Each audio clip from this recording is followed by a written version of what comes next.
Imagine for a second that you've poured your absolute heart and soul into teaching someone a skill. Right, like really investing in them. Exactly. Like you've hit the walls, you've made all the painful mistakes, and you finally mastered your craft. And then this new person comes along. And they're usually, super hungry, super ambitious. Yeah, but they have absolutely zero idea what they're doing. So you take them under your wing, you give them your time, your patience, all those hard-earned secrets. You're basically handing them a shortcut.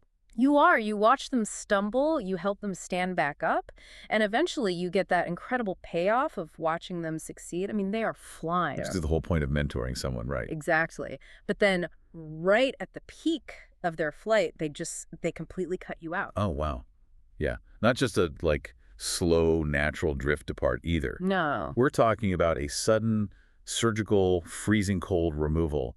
It just completely shatters your understanding of the entire relationship. And that is the exact dynamic we are unpacking in today's deep dive. We've got our hands on this really deeply personal narrative.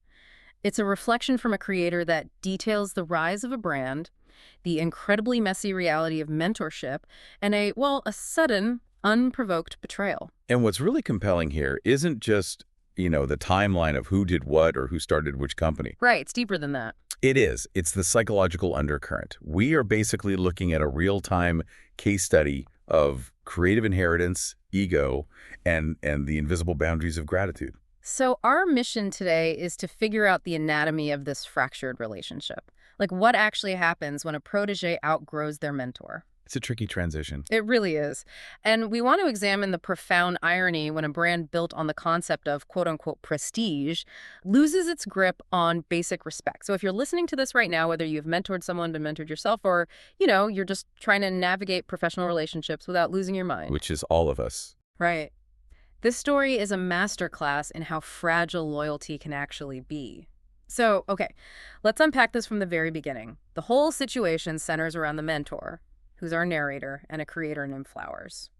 But they didn't just meet at, some random networking event or a coffee shop. No, they met inside this ecosystem called Vertigo. Yeah, and Vertigo wasn't just a business label or some cool logo. It was an entire movement. A real community. Exactly. The foundation of this collective was built on love, respect, and unity. And the crucial detail to understand here is that those weren't just, marketing slogans slapped on a website. They were lived standards. Right. It was the actual standard for how people interacted with each other. It was the baseline. You walk through the door, you treat people with respect, and that's the fertile soil where Flowers gets planted about a decade ago. And she arrives with a ton of curiosity, right? Raw interest, but practically zero technical skills. Nothing. She didn't know the first thing about video editing. But she had the willingness to learn.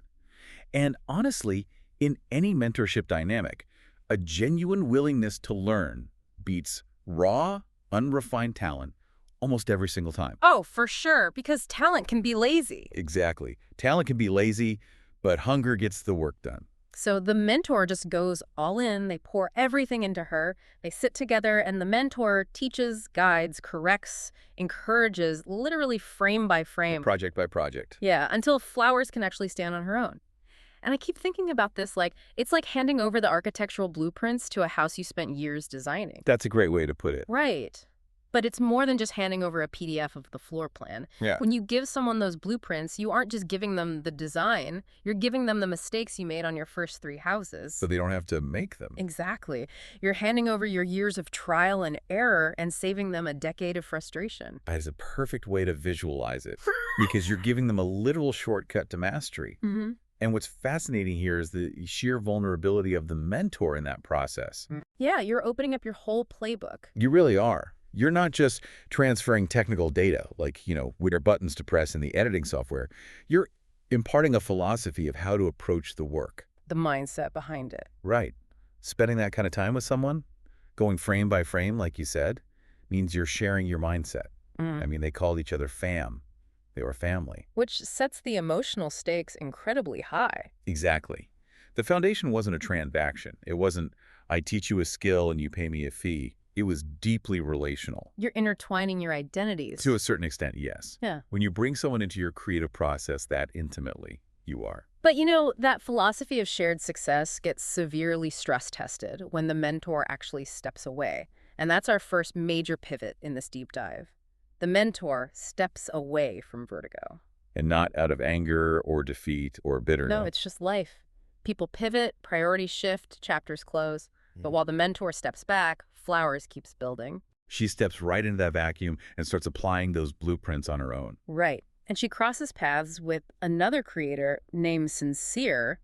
And together, Flowers and Sincere launch something completely new, which they call Prestige Entertainment. Okay, yes. But here's the kicker, though.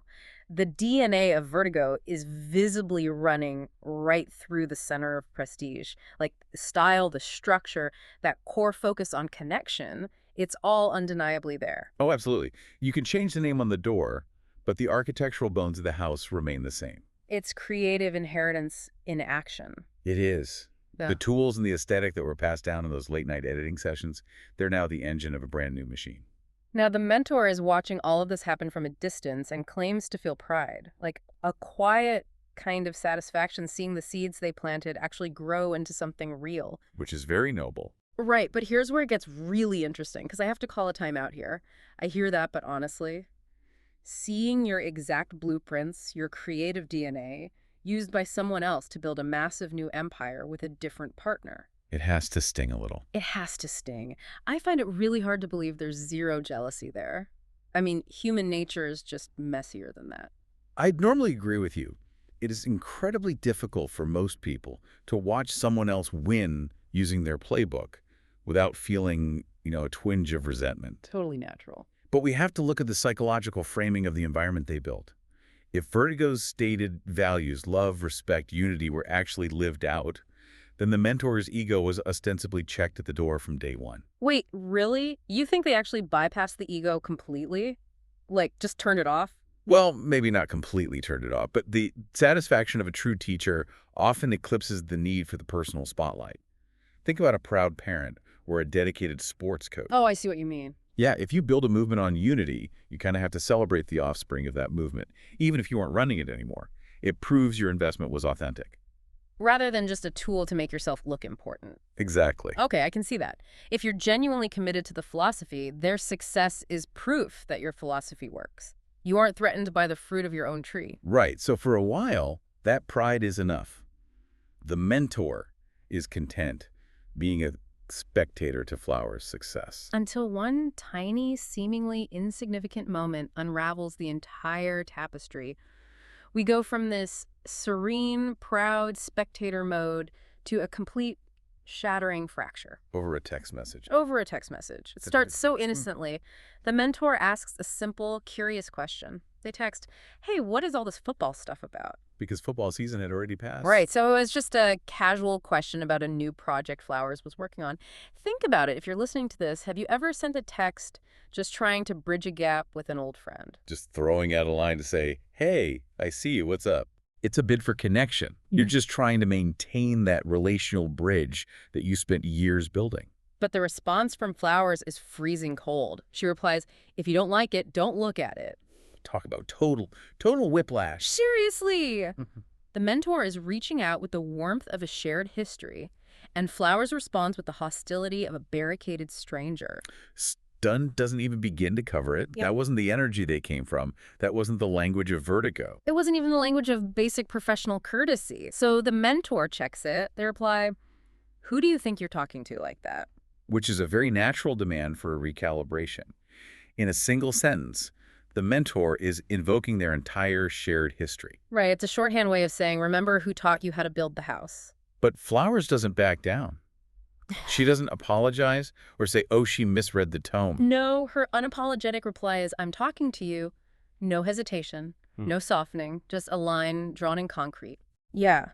The mentor tries to leave a little runway for a conversation, some kind of empathy or an acknowledgement of the history they share, but they get absolute silence. Silence. So the mentor says goodbye, and Flowers just lets it go. She dismissed the entire relationship like closing a browser tab you don't plan to revisit. This raises an important question, though, about power dynamics. Okay.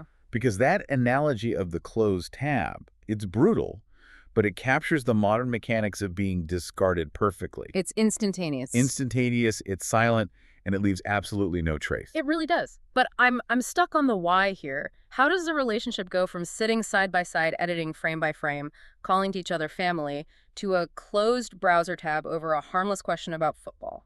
What's the actual mechanism that causes that switch? Yeah. What causes that? This brings us to a really fascinating psychological concept: the burden of gratitude. The burden of gratitude. Yeah. When someone transitions from being a student to achieving their own monumental success, there's often this subconscious or sometimes very conscious desire to rewrite their own history. Meaning they want to be the sole hero of their own origin story. Precisely. Acknowledging a mentor means acknowledging you didn't get there entirely on your own. You had help. You needed guidance. And for a newly inflated ego. That realization can actually feel like a threat. It creates cognitive dissonance. They desperately want to believe, I am a self-made genius. But the very presence of the mentor is talking proof that they aren't. Oh, wow. So instead of dealing with that uncomfortable reality and just being thankful, Yeah. they eliminate the mentor. The gratitude actually curdles into resentment. Because carrying gratitude feels like carrying a debt. Yes. The silence from Flowers, her refusal to engage with the mentor's attempt at repair, wasn't about a football question at all. It was a definitive erasure of the Vertigo Foundation. She's rewriting the past. By treating the mentor with such cold indifference, Flowers is retroactively changing the nature of their relationship. She's downgrading it from a deeply personal mentorship to a closed, irrelevant transaction. She's basically saying, you taught me a skill, the transaction is over, we're done here. Exactly. Wow. She didn't just walk over the bridge, she blew it up so no one could prove she used it. That is incredibly heavy. And this brings us to the aftermath. Because the story doesn't end with that closed tab. It rarely does. The mentor is now fully on the outside, looking at a reflection of their own work that has been completely stripped of its soul. Well, the technical skills are still there. The slick editing, the aesthetic, it's all still functioning. But the unifying philosophy of Vertigo, the respect, the love, the unity, has been entirely gutted from Prestige. And then it gets worse. Right, because we get the introduction of Reese. Now, Reese is another person who came through the Vertigo ecosystem. Another person who benefited from that original foundation of trial and error and patient guidance. But now Reese is aligned with Prestige, and by extension, aligned with Flowers, the same person who just showed the architect blatant disrespect. This lands with a heavy double impact. Oh, I can imagine. Like an echo of the same betrayal, just replayed through a different face. It multiplies the feeling of isolation. This isn't just one rogue protege compartmentalizing the past anymore. It's a systemic shift. The foundation the mentor built is actively being utilized by a group of people who have completely severed the human connection to the person who built it. They kept the house but changed the locks. Precisely. So what does this all mean? This is where the profound irony of the name Prestige really slaps you in the face. Let's just look at the actual dictionary definition of prestige. Okay. It's widespread respect and admiration earned by someone based on perceived achievement or quality. They built a brand literally named after elevated respect, yet they demonstrated a casual, freezing disrespect to their own roots. If we connect this to the bigger picture, it highlights a massive misunderstanding of what true prestige actually is. How so? True prestige requires an acknowledgement of history. It requires grace. When you strip away the gratitude for the people who shaped your path, your success ceases to be a movement. It just becomes a cold transaction. You might have the admiration based on perceived achievement, like the definition says, but you've lost the fundamental human respect that sustains any real legacy. It's the difference between being famous for what you produce and being respected for how you treat people. Yes. And it's important to clarify that the mentor isn't angry about the success of Prestige. No, they aren't a disgruntled former boss mad that an employee started a rival company and took their clients. The growth and the success were always the goal of the mentorship from day one. They're mourning the human element. They are mourning the loss of the connection that made the success possible in the first place. The lingering realization here is that the real disappointment is what got lost along the way. The basic respect, the fam. Exactly. It's a cautionary tale about the cost of ambition when it's completely decoupled from character. You can learn the frame-by-frame editing, you can launch the shiny new brand, you can get the followers and the accolades. But if you treat the people who handed you the tools, like disposable commodities, Your prestige is ultimately hollow. It is. It forces you to rethink how we elevate brands and creators in our culture without ever looking at the wake they leave behind them. We've gone on quite a journey in this deep dive. We started with the warm, collaborative foundation of Vertigo, a movement built on meticulous, patient mentorship and mutual respect. And we watch those carefully planted seeds grow into the slick, successful, independent entity of prestige. And we unpacked the heartbreaking reality of a profound relationship reduced to a closed browser tab over a single harmless text message. The core lesson vibrating through this entire story is that success should never, ever cost you your foundational values. Right. The truest measure of a student isn't just the size of the house they build, but how they treat the person who taught them how to hold the hammer. I'm going to leave you, the listener, with something to mull over today. Think about your own life and career. When you eventually build your own prestige, whatever that looks like for you, maybe it's your next big promotion, your own company, or a massive creative breakthrough. What parts of your foundational vertigo are you at risk of accidentally erasing? The people who stayed up late to help you. The hard lessons, the basic respect, because at the end of the day, when the building is finished and everyone is admiring the architecture, you don't want to be the person who locked the architect out in the cold. Keep those tabs open. Thanks for joining us on this deep dive.